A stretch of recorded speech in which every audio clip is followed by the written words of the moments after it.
Don't stop. Family shop. Think Thayer. Come on, let's get rolling. Come on, let's get moving. Think Thayer.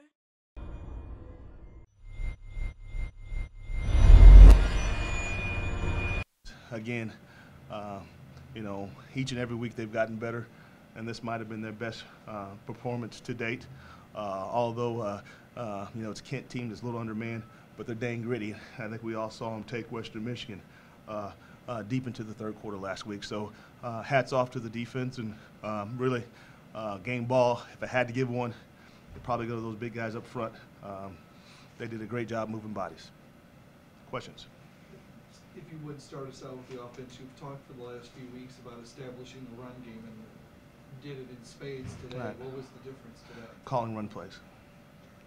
Really, that's been the key to whatever little turnaround that we've had. It's being committed to running the football, killing some of those RPO options, and saying that no, instead of checking more so from run to pass, but from run to run, and making sure we're getting in the right run play. So more so than anything else, it's like we talked about. Sometimes it takes a while to evaluate your team and really see what they're all about and what their strengths are. And unfortunately, it's a little late for us, but we'll continue to improve. I think we found a little bit of an identity, and we'll continue to grow.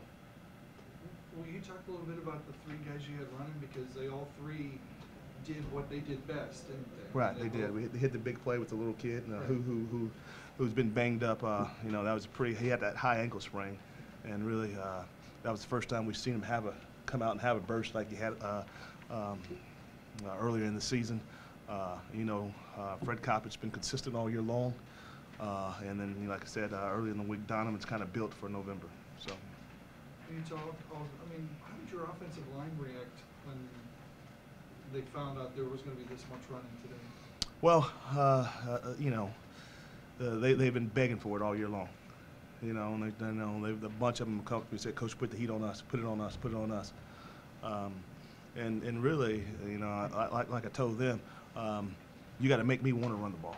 You got to make me run the ball by not, giving up silly penalties, dumb holding calls, and not giving up negative plays and run-throughs. So, the guys they've done a great job over the last couple of weeks. You said last week, after Donovan runs the ball so well, that you thought we would see more of that. Obviously, we haven't. You see that in the future, though? Moving more of this style of offense as we go down the road? Well, it's the end of the year. We'll continue to evaluate our football team. We can still play it. Like I said, we'll still play. We'll still be a tempo team. Now, where our focus will be, personnel will tell. Personnel will tell. We got a lot of these guys coming back next year, and if it ain't broke, we're not gonna try to fix it. In other words, you don't want to change something that's working for us right now. No, and the thing that it's done a great job of, we're still going to be young defensively next year. So it limits their reps. It protects them. Holding on the ball, time of possession, is key when you have that kind of youth. And as we get, we've got a lot of scholarships available, and we're going to continue to focus on recruiting and improving our roster, and we'll do what our talent allows us to do. Mike, a little bit of a bigger picture question. You guys are clearly on a roll, showing progress. Obviously, a lot of this season has kind of been viewed through the prism of the preseason media poll. Is that unfair that the season's kind of been looked at it? I'm not in. I don't really care for the underdog role. That's where I want expectations to be year in, year out. Like I said, when I took the job a few months ago, our goal is year in, year out. I want people to be talking about we have an opportunity to be the Group of 5 team to make it to the January 1 ball game, and those are, that's the vision. That's where we want to go, and so no, we didn't get the job done. I didn't get the job done. We've come to work every day. We've improved. We will continue to improve. At least outside the program, do you think it's kind of been unfair that maybe No. the way the season no, that's you know, that's football. I mean, I mean, you've got a job to do. I've got a job to do, and you know, I can't worry about those things. All I can control is how, you know, my attitude when I come into work on a day-to-day basis. Coach, we had talked about, you know what Kent State's going to do, or at least you expect them to run the ball a lot. But they still had success in recent weeks, even with teams Right. knowing they clearly did not have success running the ball against you guys. What was the key to that? We're getting better. In what ways?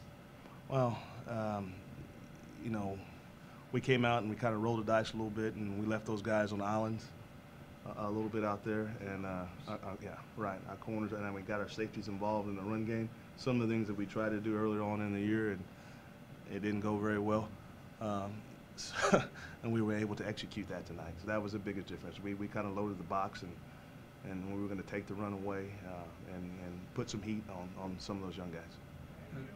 They threw for a fair amount of yardage, Right. but how did you think your DBs did, your corners, out on that island? We, you know, Will Watson out, Alfonso Mack out. We had the last conversation I had with Coach Eliano at halftime was really number 5. Ronnie Moore was the next guy going in. So I'm proud of the job that they did, especially undermanned and shorthanded. Milton out. I don't know if you guys noticed that, but none of those guys played in the second half, and we gave a goose egg up.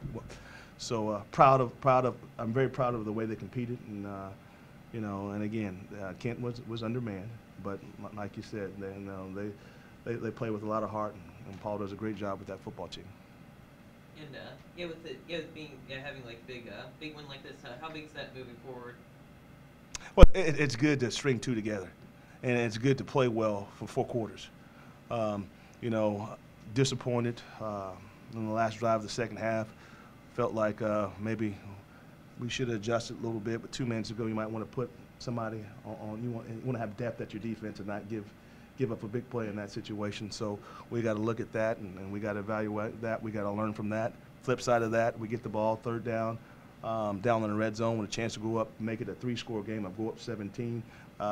You know, we've got to be smarter when we get in these bigger games, moving forward. And you know, you run the ball in that situation, you kick the field goal, you go on the, you know, in the clubhouse 24-7. So there's a lot to improve on, both from a you know, for my student athletes, and there's a lot that we need to look at and improve on for our coaching staff.